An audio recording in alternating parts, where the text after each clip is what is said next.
হরে কৃষ্ণা। আশা করি তোমরা খুব ভালো আছো, সুস্থ আছো। আজকে ভাবছো যে এই ভাবে কেন তোমাদের সামনে এলাম। ইয়েস, আজকে ভাবলাম তোমাদের সাথে কিছু শেয়ার করি।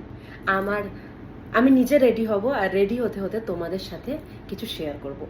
আমি এরকম ভিডিও আগে করিনি, কিন্তু করতে খুব ইচ্ছা হলো, কারণ আমার মনে হলো কোথাও গিয়ে যে কিছু কিছু কথা শেয়ার করাটা খুব দরকার। হয়তো আমাদের আশেপাশে এরকম অনেক মানুষের কিছু মোটিভেশনের দরকার হয়, যেটার ফলে আমরা কাউকে কিছু বলতে পারি না। মোটিভেশন যদি আমাদের জীবনে থাকে তাহলে কিন্তু আমরা অনেক তাড়াতাড়ি জীবনে এগিয়ে যেতে পারবো। কিন্তু আমরা অনেক সময় এটা ফিল করি যে আমাদের আশেপাশে কেউ নেই, আমরা একাকিত্ব ফিল করি, ঠিক আছে। কিন্তু আমার মনে হয় কথা বলা ভীষণ জরুরি। যে কথা বলতে জানে না সে কিন্তু সেই জায়গার থেকে কোপ আপ কোনোদিনও করতে পারে না। তো আজকে আমি আলোচনা করব লোনলিনেস, একাকিত্বতা, যেটা এখন আমাদের আশেপাশে ভীষণভাবে ভরে গেছে। একাকিত্বতা থেকে কিভাবে আমরা কোপ আপ করব। সবার আগে বলে রাখি, একাকিত্বতা এমন একটা জিনিস যেটা আমাদেরকে মানে জাস্ট খেয়ে ফেলে। মানে আমি যদি কারোর সাথে কথা বলতে না পারি, আমার যদি আশেপাশে কোনো মানুষ না থাকে, আমার জীবনে যদি কোনো মানুষ না থাকে, তাহলে কিন্তু সেই একাকিত্বতা আমাদের আস্তে আস্তে ডিপ্রেশনের দিকে নিয়ে যায়, ঠিক আছে। তো একাকিত্বতা থেকে মুক্তি পাওয়ার একটাই উপায়, সেটা হচ্ছে কথা বলা।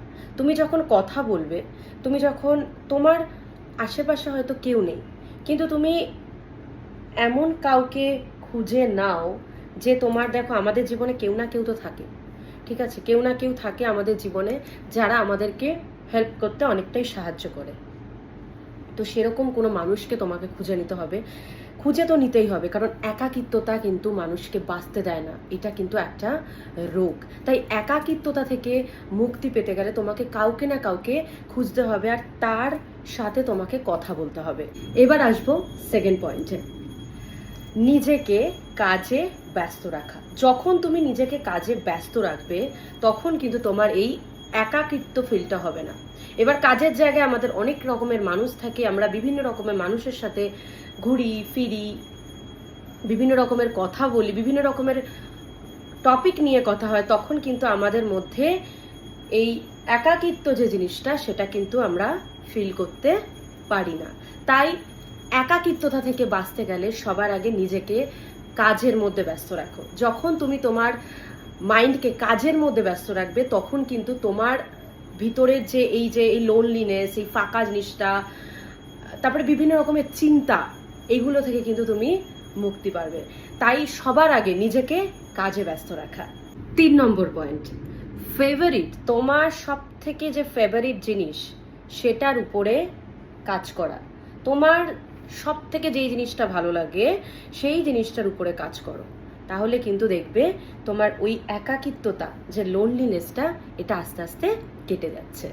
4 নম্বর পয়েন্ট ইজ ভেরি ইম্পর্ট্যান্ট, নিজেকে তোমার যে ইষ্ট তার সাথে কানেক্ট করো, মানে আধ্যাত্মিক হওয়া। যেটা আমি প্রতিটা ভিডিওতে বলি যে আধ্যাত্মিক হওয়াটা সব থেকে দরকার। আমরা যখন মাইন্ড, বডি, স্পিরিট তিনটের খেয়াল রাখবো তখনই কিন্তু আমরা একটা হেলদি লাইফ লিড করব। শুধুই ঘুরতে যাব, শুধুই সাজবো, শুধুই আড্ডা মারবো, সেটা তো নয়। সেটা করা মানে তুমি তোমার দেহের সুখ, ঠিক আছে, তুমি তোমার দেহের সুখের কথা ভাবছো, কিন্তু আমরা তো আত্মা, আমরা তো এই দেহ নই। তাই আমাকে শুধু দেহের কথা ভাবলে হবে না, আমাকে কিন্তু আমার আত্মার চিন্তাও করতে হবে। তাই আত্মার চিন্তা করতে গেলে আমাকে আত্মার যেটা ভালো লাগে সেটা হচ্ছে ভগবানের সাথে অ্যালাইন হওয়া, ডিভাইনের সাথে অ্যালাইন হওয়া, ভগবানের নাম করতে হবে। 5 নম্বর পয়েন্ট, নিজেকে জানা আর নিজেকে চেনা। যখন তুমি একাকিত্বতার মধ্যে আছো তখন সেই জিনিসটাকে কাজে লাগাও। কিরকম? তুমি নিজেকে জানার চেষ্টা করো। দেখো, আমাদের প্রত্যেকের সোল পারপাস জানাটা ভীষণ দরকার। এই পৃথিবীতে শুধু কিন্তু আমরা খেতে, ঘুমাতে, শুতে আসিনি, আমাদের সকলের একটা করে পারপাস আছে, সোল পারপাস। সেই জিনিসটাকে জানা। সোল পারপাসটা কি, তুমি কিসের জন্য এসছো, কি করতে এসছো এই পৃথিবীতে, সেটাকে জানা। যখন তুমি নিজেকে জানার চেষ্টা করবে তোমার একাকিত্বতায়, তখন কিন্তু দেখবে তোমার লাইফটা কতটা বিউটিফুল হতে শুরু করেছে। আর নিজেকে জানবে কি করে, আসছি নেক্সট পয়েন্টে। এইবার আমরা নিজেকে জানবো কি করে বলছি। সব থেকে বড় জিনিস হচ্ছে আমরা কিন্তু আত্মা, যেটা আগেই বললাম। তো এই আত্মাকে, আত্মা মানে আমার এই যে আমি যে এই যে মেকআপ করছি, এই যে আমার যে শরীরটা, এটা তো আমার শরীর না। আমি যখন মরে যাব কালকে, ধরো আমি কালকে মরে গেলাম, তখন আমার এই শরীরটা কিন্তু পুড়িয়ে দেওয়া হবে শ্মশানে, ঠিক আছে? কিন্তু আমার আত্মা কিন্তু একই রকম থেকে যাবে, কারণ আত্মা কিন্তু চির পুরাতন, শাশ্বত আর নিত্য। একে পুরানো যায় না, কাটা যায় না, আর একে বিভেদও করা যায় না। তো এইবার তুমি তোমার আত্মার সম্বন্ধে জানা মানে নিজের সম্বন্ধে জানা, মানে তুমি নিজেকে কতটা জানতে পারছো বা কতটা চিনতে পারছো। নিজেকে জানা বা নিজের সম্বন্ধে, এই যে তোমাকে আমি বললাম যে সোল পারপাসটা জানাটা ভীষণ দরকার, যে আমার পারপাসটা কি, আমি তো আত্মা, আমি এখানে কি করতে এসেছি। এই সোল পারপাস তোমাকে জানতে গেলে তোমাকে গীতার সাহায্য নিতে হবে।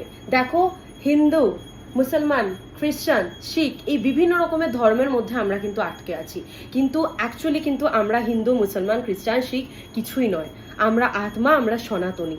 তো এই সনাতনী আত্মাকে যদি তোমাকে জানতে হয়, তাহলে আমাদের ধর্মগ্রন্থ গীতার সাহায্য নিতে হবে। গীতা তোমাকে জানাবে যে what is your soul purpose, তুমি এখানে কেন এসছো, কিসের জন্য এসছো, কোথায় যাবে, তোমার গন্তব্যটা কোথায়। এইটা কিন্তু তোমাকে গীতা জানাতে সাহায্য করবে। এইবার যখন তুমি নিজেকে আস্তে আস্তে জানার চেষ্টা করবে, বোঝার চেষ্টা করবে, তুমি তোমার সোল পারপাস সম্বন্ধে জানতে শুরু করবে, তখন কিন্তু তুমি আস্তে আস্তে আস্তে আস্তে হাই ভাইব্রেশনের দিকে যাবে। আর যখনই তুমি হাই ভাইব্রেশনের দিকে যাবে, তখন কিন্তু তোমার মধ্যে এই যে লোনলিনেসটা, এইটা কিন্তু থাকবে না। তাই সবসময় লোনলিনেস থেকে বাঁচার একটাই উপায়, নিজেকে জানা, নিজেকে চেনা। যেই টাইমটায় আমার একাকিত্ব ফিল করছি, আমি শুধু দেখো, আমি সিনেমা দেখতে যাচ্ছি, শুধু সাজছি, মেকআপ করছি, খাচ্ছি দাচ্ছি, শুধু এটা করলে কিন্তু হবে না। এটা কিন্তু টেম্পোরারি বাবা। এই টেম্পোরারি জিনিসটাকে যদি তোমাকে, দেখো আজকে আমার মন ভালো নেই, আমি চলে গেলাম রেস্টুরেন্টে, কালকে আমার মন আবারও খারাপ হতে পারে। তো প্রতিদিন তো রেস্টুরেন্টে যাওয়ার মতন যে আমাদের যে টাকা, আমরা অ্যাফোর্ড করতে সবসময় কি পারবো? সবসময় পারবো না, কারণ আমরা সবাই যে টাটা বিল্লা বা মুকেশ আম্বানি সেটা কিন্তু নয়। সো আমাদের সবসময় বাস্তবের মাটিতে পা রেখে চলতে হবে।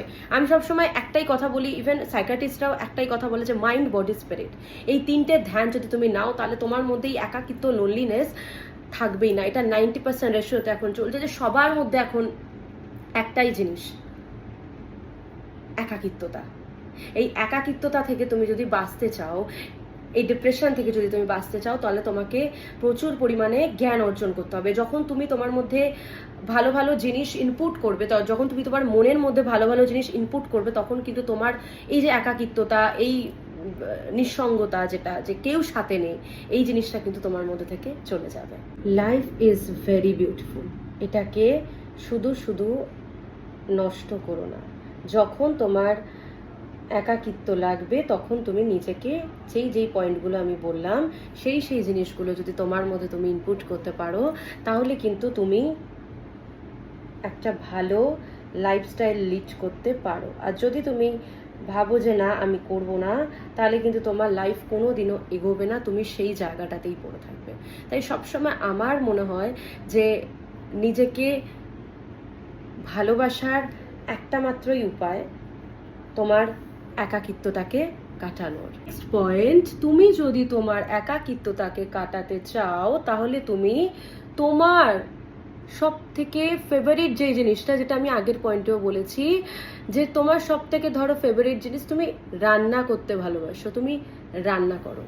যেটা তুমি খেতে ভালোবাসো সেই জিনিসটা বানিয়ে খাও। যদি তুমি রান্না করতে পারো তাহলে তুমি সেই জিনিসটা বানিয়ে রান্না করে খাও। দেখবে তোমার মধ্যে থেকে যে এই যে একাকিত্বতা, সেটা আস্তে আস্তে আস্তে আস্তে রিমুভ হচ্ছে অ্যান্ড তুমি ভীষণ রিলিফ পাচ্ছ।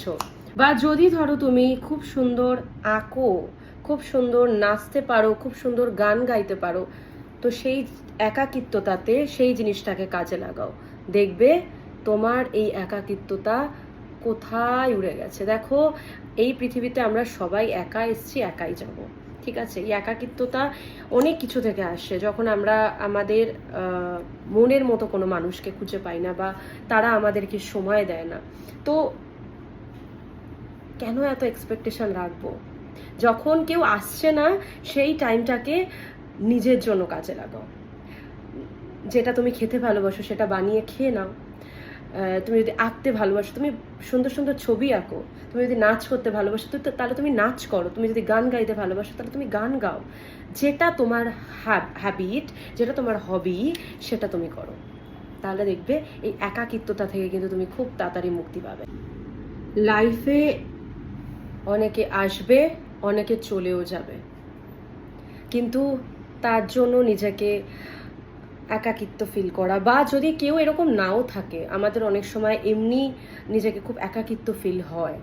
তো লাইফে এরকম আসবে অনেকে যাবে, কিন্তু তার জন্য নিজের লাইফটাকে কিন্তু হেল করার কোনো মানেই হয় না। তাই যেই পয়েন্টগুলো আমি বললাম সেগুলো যদি তোমরা তোমাদের লাইফে অ্যাপ্লাই করতে পারো, দেখবে তোমরা খুব তাড়াতাড়ি এই একাকিত্ব থেকে একদম মুক্তি পেয়েছো। এটা আমার সব থেকে ফেভারিট পার্ট। আর আমিও যখন এইভাবে একাকিত্বতার মধ্যে দিয়ে কাটাই, তখন আমি ঠিক এই জিনিসগুলোকে অ্যাপ্লাই করি আমার লাইফে। দেখো, আমার এখানটা সাদা হয়ে গেল, যেহেতু তিলক, এটা আমি ঠিক করে ফেলবো। কিন্তু জানো তো, একাকিত্বতার মধ্যে থেকে যদি তুমি বের হতে চাও, তাহলে তোমার লাইফের সব থেকে ফেভারিট জিনিসগুলো কিন্তু তোমাকে করতে হবে। ভগবানের সাথে অ্যালাইন হতে হবে, ভগবানের সাথে কানেক্টেড হতে হবে। যখন তুমি তোমার মনের ধ্যান রাখবে, আমাদের সাবকনশিয়াস মাইন্ড যখন খালি থাকে, তখন আমরা কিন্তু এইরকম টাইপের লোনলিনেস, একাকিত্বতার মধ্যে দিয়ে কিন্তু আমরা যাই।